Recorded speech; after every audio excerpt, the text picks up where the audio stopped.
Hi, everyone. It's Denise Brown from the Caregiving Years Training Academy. I am thrilled and delighted to be here with my friends and colleagues, Susan and Ellen. We actually get together every Saturday morning at 8 a.m. and we compare notes about our week. And we compare notes personally and professionally. And as someone who cares for my parents, it has been invaluable to connect with them every week. We started because Susan suggested in March, once COVID hit, that we should get together and really compare notes. So I wanted to share with you how we do it so that you could do it within your own community. In essence, we become these consumers of COVID cases within our community, which helps us stay aware. It's particularly helpful for me because my parents are 89 and 86, and I want to make good decisions about their care. So, we're going to have a really great conversation and help you become empowered within your own community so that you are aware of what's going on, where the surges are, and what decisions you can make around your family that can feel like these are good decisions for us. Okay, so Susan and Ellen, we're going to start off our conversation with a question around how do we stay informed about what's going on within our community? And then within our hospitals, and then within, for instance, long-term care facilities. So we're aware of COVID cases. So Susan, let's start with you. How do you stay aware of what's going on? Oh, thank you, Denise. I'm so glad to be here with this session today. You know, I think it's important that we look at credible resources. There is so much inaccurate, misleading information. You can't rely on Dr. Google. I tend to navigate to the Illinois Department of Public Health. You know, we're in Illinois, so I go to the IDPH website. And the Chicago Department of Public Health is a great resource. And listening into their press conferences as to what's going on. You can also Google, going back to Google, but looking at COVID by your county. So you can, you know, it's linked to the Department of Public Health, and you can zero in on what's happening by county and by zip code. It's really interesting. Is there anything else you want to add, Ellen? Sure. I did a couple test cases to see. I'm also in Illinois, so we do use the Illinois Department of Public Health. Through the Illinois Department of Public Health, you can drill down further into their site and actually see the number of COVID cases by long-term care facility, and it will list them out. It's updated every Friday, so it changes. It is a cumulative, so if you had some cases in March, they're still going to count over here in November. So I warn people, when you look at the numbers, they can be scary. But we're also coming up on a year of dealing with a very infectious disease, and the spread rate is huge, as we know, so those numbers can compound, so beware of that. I looked at Wisconsin to get those numbers by county. It was the Department of Human Services. I looked in Minnesota, and all I did was Google COVID cases by county, and I could do it by city, I could do it by county, and that's a good way to find out. I think some communities have great information too on their websites. So if you look at a memory care community, everybody pretty much has a COVID update on what's happening, and the hospitals too. They're really trying to keep the communities informed as to what's happening inside their structure. And I think it's important to note that what is current for today could change for tomorrow. Mm-hmm. So, for instance, my dad was hospitalized last month. We were able to go in as visitors, but we had to select 2 family members, and it was the same family members. We couldn't switch out, and we had to designate them. And when I got to the hospital, they would call up to the floor and alert the nurse that I was coming up. And in his room, which was a semi-private room, only 1 visitor could be in there. But honest to goodness, you only wanted 1 visitor in there. But that was last month, and we know that things are going to change. Why is it helpful to know what's going on in your hospitals? Because you just never know, especially in a caregiving situation. You never know. We never expected that my dad would fall and need hospitalization. I've been really putting a plan in place since March to keep them at home. But the fall changed that. And honest to goodness, it was stressful. And I wasn't thinking clearly. And one of the things that's so helpful is if you know what's going on now, it can help you in a stressful situation where you can't think clearly. And I would say follow what's going on in your community every day. Now, it can feel like that's overwhelming because it is intense, but just a little bit every day about what's going on in your community can help you really make some good decisions. In addition, I subscribe to our local paper, Chicago Tribune. I subscribed before our election because they have this great guide on which judges to say yes to. So that's really helpful. Oh, that's right. Otherwise, you're like, what? Right. So years ago, we would bring that paper into the polling booth. Mhm. And now, because I voted by mail, I just had it open on my iPad and was able to select. But I found it very helpful around what's going on in terms of COVID cases and announcements. So we want to know what's going on within our local community, within our state, and nationally. I think that's a helpful perspective as well. Okay, so Let me go back to your hospital yes. comment, like what's going on in the hospital. What's happening at hospital A may not be the same as what's happening in hospital B. And it could be just two different hospital systems. It could be two different counties, even if they're just 20 miles apart from each other. Also, what happens in the ER does not translate to the same thing that's happening upstairs in a patient room. So you may be allowed or denied access in the emergency room, but they will let you in after you've been screened to a hospital room. And that, I think, ebbs and flows according to the rates that the county's going through. Thank you for that, because actually my dad sometimes is in two different hospital systems depending on what's happening. So I want to really stay up to date about those different hospital systems. And I also think it can be really helpful. We talk about having a go bag for a hospitalization for ourselves. Like we have a bag with our charger, our phone, things to keep us occupied. But I think a go bag for a carry could be helpful too. So for instance, EMTs came to the apartment, loaded my dad up, and as they were wheeling him out of the apartment, he was yelling to me, "Denise, get my phone." So I got his phone and his charger, went to the emergency room, and again, I was not thinking clearly. And when I got to the emergency room, they were like, "You can't see your dad until he tests negative for COVID." So he was in the emergency room in his own little cubby. I was able to connect with his nurse and his doctor. I was able to give him his charger, but then he was on his own until he was admitted to a room. And what happened is they didn't have tests available, as far as I can tell. So he wasn't tested until that night. And he sent me a text at about 11:30 that night. I couldn't understand what the text was because all it said was negative and mom. I was like, well, I think he's negative, and I think he wants me to tell my mom. Not sure. But anyway, but being ready to keep him empowered with his phone was helpful.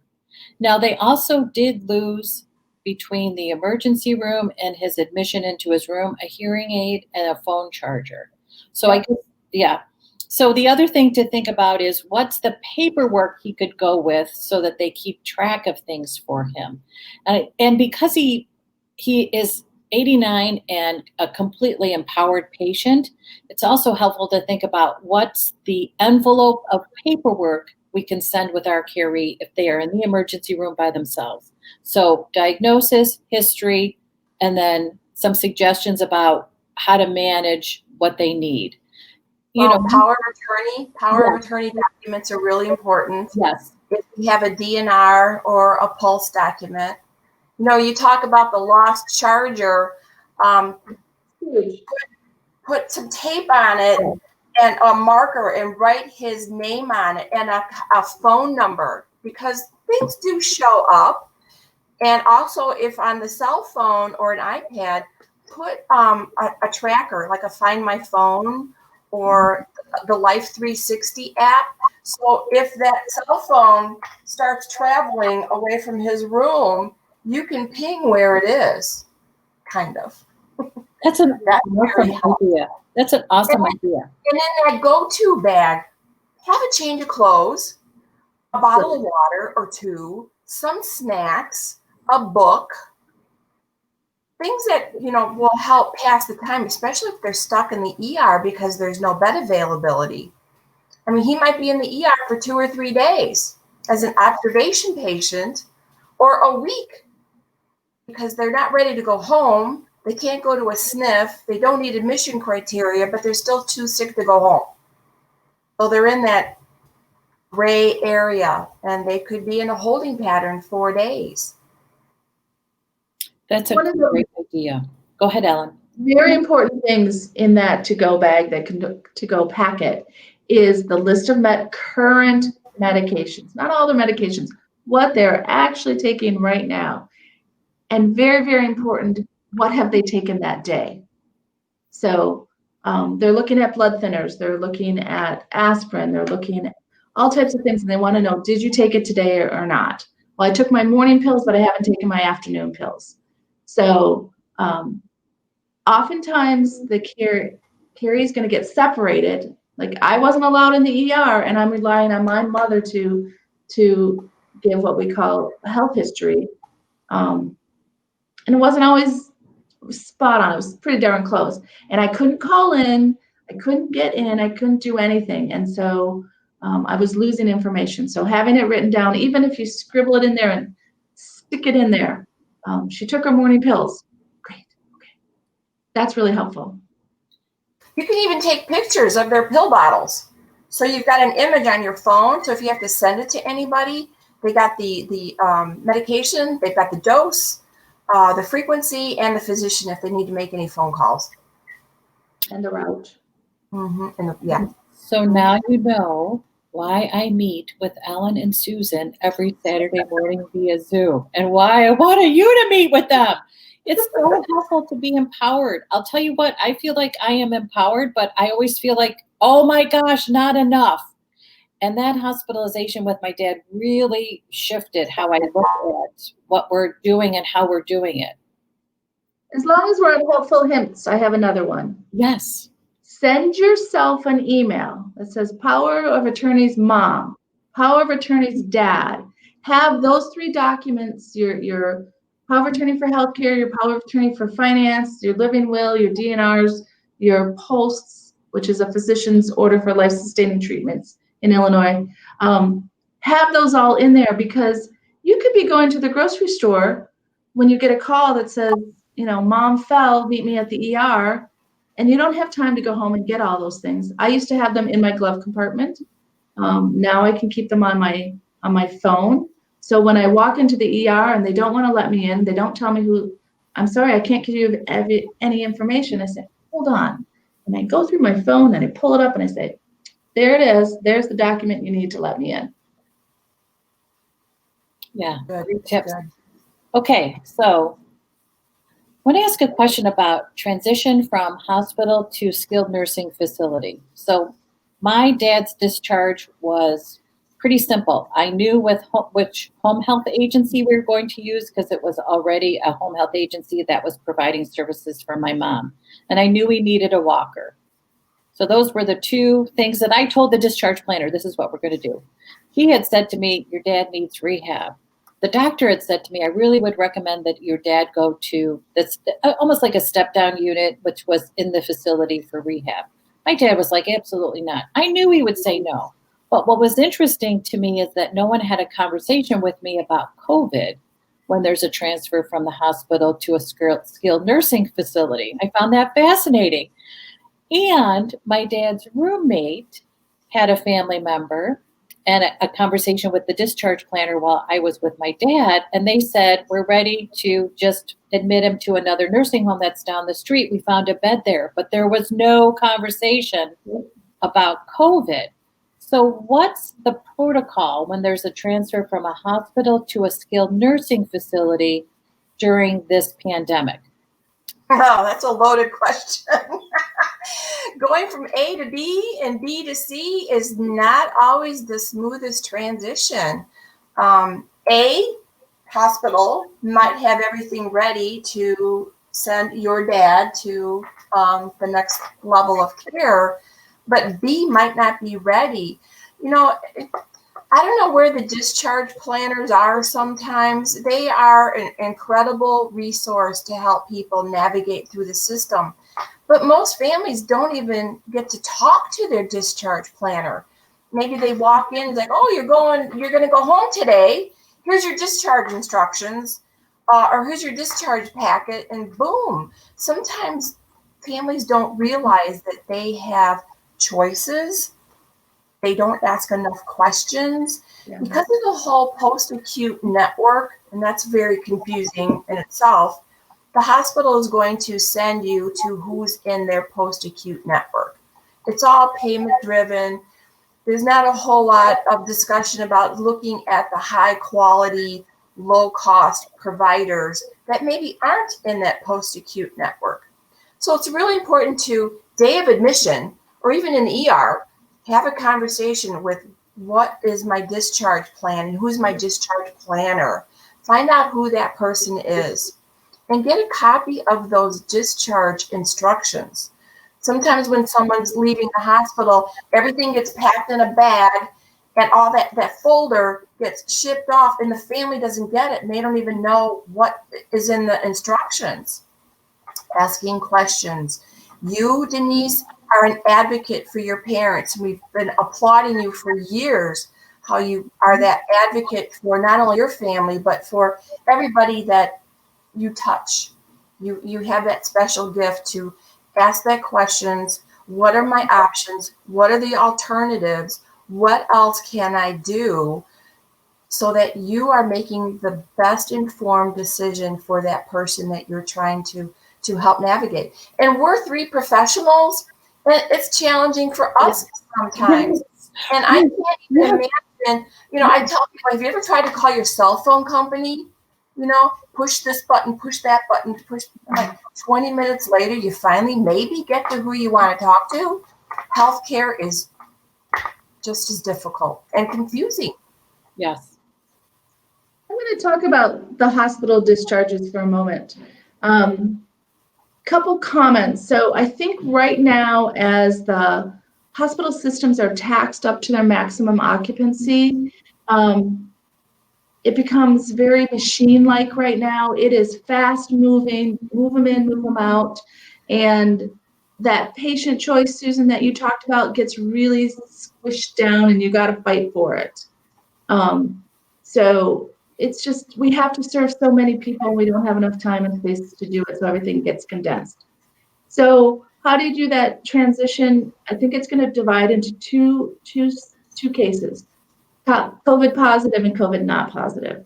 If you're COVID positive, you're getting discharged to a subacute rehab is going to be almost automatic because the choices are so few.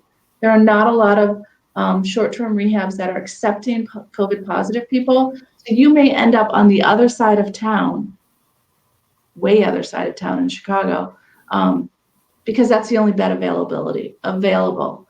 And so that choice of staying close to home, well, my mother can only drive, 3 blocks down to the hospital or the nursing home across the street from the hospital. That doesn't mean her spouse is going to be there. He may be miles away. The other thing that really changed, and I can speak for Illinois, is that our Illinois Department of Public Health has restricted visitors for nursing homes and assisted livings. So although the hospital may be able to provide visitors, we're not allowed to do that in the senior housing world in Illinois at the moment, November right now. So you may have been sitting in the bedside with your loved one, and now they're transferring to another level of care, and your visitation probably 95% of the time is going to get cut off. And it's not the facility trying to be mean or do anything. It's just some guidelines that we have to be followed. So your loved one will probably go into, if they do a placement, go into subacute rehab or assisted living, and they're going to be subject to possibly a 14-day quarantine. Every facility is going to be different, depend on their COVID testing and things like that, but be prepared that they may not be able to be interacting with the whole community of the facility they're in for up to 14 days. And that includes you as the family members will probably not be able to physically, you can talk by phone, of course. The great thing is that so many of us in the senior housing field have learned to work with it. We've all given our personal phones, to do FaceTime with people. I suppose we're really not supposed to do that, but we're so compassionate about what we do and we want to connect people. So I go around and I swipe left and I swipe right for many people just to get that FaceTime going for family members so that they can connect a different way. I just want to mention something else about discharge day, which is the day I just dread the most because it's never smooth. And really, when you're a family member of someone who's being discharged, you have to work on discharge day. Mm-hmm. You are constantly following up. You are constantly at the nurse's station with a smile on your face saying, have you heard? What's the latest? When can we expect? So on my dad's discharge day, I was running to the pharmacy that happened to be in the hospital. I was running after the discharge planner. I was running after the nurse. You just have to run. And I'll tell you something else too. You have to ask for a wheelchair early. Otherwise, you're going to be sitting there with the doctor's order, the discharge papers, and you're going to be waiting for a wheelchair. So I always ask for a wheelchair early. And then I actually sometimes even scope out where the wheelchairs are and try to volunteer someone to bring a wheelchair. So you have to work on discharge day. You have to work. You have to stay open and ready to do the work. I think sometimes we have this idea that we can trust that the system has all these processes in place that are just like automatic. It's not like that. There's people, there's procedures. And we are the ones that can really make an effective discharge date happen. So take on that role, be a part of it. Don't wait. I always compare healthcare to like Swiss cheese. There's a lot of moving parts and a lot of checks and balances so that things don't fall through the cracks. But there's that one day when things stop and things fall through the crack. That's the day I do not want to be in the ER or having surgery. Yeah. I think I would say to all family members that are working with discharges from the hospital, it comes faster than you think. You have less time than you want, and you will be rushed. So start early because 72 hours. Home. Don't you find too, even if you're just going home, that itself is a stressful that for the family. You've got to get the equipment in. Do you need a ramp? How are you going to get them up the stairs? Do you have enough food? Have you refreshed the linen? Maybe you have to move the bedroom. It's a lot going on. And as more and more adults are living alone or they have limited family nearby or maybe they're under quarantine, who are you going to count on to help your family? And if you're the daughter or the son that's, okay, I'm going to go stay at mom's house. Does mom have Wi-Fi? How am I going to keep working? Now I need a hotspot. How do I use the hotspot? Lots of things. Denise, you mentioned the wheelchairs at the hospital and things like that. Helpful hint of the day. Label your wheelchairs, your parents' wheelchairs, your loved ones' wheelchairs and walkers. Very clear name, who it belongs to, phone number of how to return it. Because you may wheel them into the emergency room in a wheelchair. They won't let you in. Your wheelchair is now inside, and there's no name on it. Yeah, that's a great tip. When my dad finally got home on that Friday, he had an antibiotic with him, and the restrictions were no dairy before, 2 hours before or 2 hours after. And I was exhausted. And we were trying to figure out what to have for dinner. And so we thought, okay, let's just order a pizza. So we ordered the pizza, and then I was like, what am I doing? He cannot eat a pizza. Just that, just to have that awareness of we have a new bed. So we have to be aware of what are the symptoms, side effects, all that of the new med. It's sometimes overwhelming, and it feels like during a less stressful day, it's a simple change, but during a stressful day, it can feel like a significant change. So just having people around you thinking with you can be helpful too. Okay, we're going to start to close down because we're at 25 minutes. It's so helpful to talk this out. So I guess let's just end with one more helpful tip that you would offer. I think these tips have been so practical and so doable. If you were to offer a tip to someone who's watching who's saying, oh my gosh, I want to be on top of this, what's something helpful that they can start doing throughout their day, just 10 minutes, that can help them feel like they're an empowered consumer within their community around the healthcare system? One thing that came to mind is likes like. So if you're an adult child caring for a parent or a loved one, find some other people. I happen to be in my 50s. There's a whole bunch of me's around that are all caring for an aunt, an uncle, a parent. And some people are going to be further along in the journey and have done 3 discharges and get all those little things that you were just talking about, Denise. And then I might be just stepping into this journey now, and I don't know it. And those people can be invaluable. Yeah, that's a great tip. Look to others who are in a similar situation who can offer you insights and wisdom. You don't have to do this alone. Right. That's really what we're trying to get through today, is that there's others out here who are just as concerned, who are doing the work and want to share with you what helps, what work helps. I've noticed an uptick in inquiries on my Nextdoor app in my community. You know, they're asking for feedback from people that have had experience at Community A or Dr. B or, Rehab C. And people are very forthcoming with their feedback, which is helpful. And it's interesting when you see a pattern.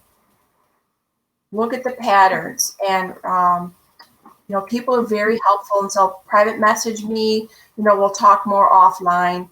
But gather resources and plan for that. If this happens, this is what I want to do. Or if that happens, I break a leg or I'm in an accident, here's where I think I'd want to go today. So you've identified you've identified a plan. Or if you need home care, I've already talked to this agency and I like them and, I think I'd want to work with them. Or if you need home health, like Denise, you already had an experience with a home health provider. That was a natural transition for you. Thank God. But if you had to start from scratch and you weren't already a patient, they might not be able to see your dad for 4 or 5 days, if at all, because these home health agencies are closing like crazy. There's barely over 600 home health agencies licensed in Illinois right now. They're closing. Okay, I think we're going to continue the conversation on an ongoing basis with our show because it's been so helpful just to talk it out. I just want to mention too that we actually are planning a special event called Release the Worry, where we're going to help you create your family emergency plan, which is basically what Susan just talked about. So it's myself and our certified caregiving consultants who will meet with you free for an hour to help you create your own family emergency plan. It's happening November 19th and December 6th. You just schedule a 1-hour slot with us, and we're going to help you figure out how to release a worry with a plan. So you can look below this video for a link to that event so you can RSVP. And Susan is with Gentle Home Care, which is a home care provider in Deerfield, Illinois. And I'll link to Susan's website. So if you want to be in touch with her, they do phenomenal work. And Ellen is a senior housing expert, and you can connect with her on Facebook if you have any questions about what's going on within senior housing in your community and how to navigate through it so that you feel like you're making the right choice for you and your family. Okay. Thanks everybody so much for watching. This was great. Okay. Thank you, everyone. Take care. Bye-bye.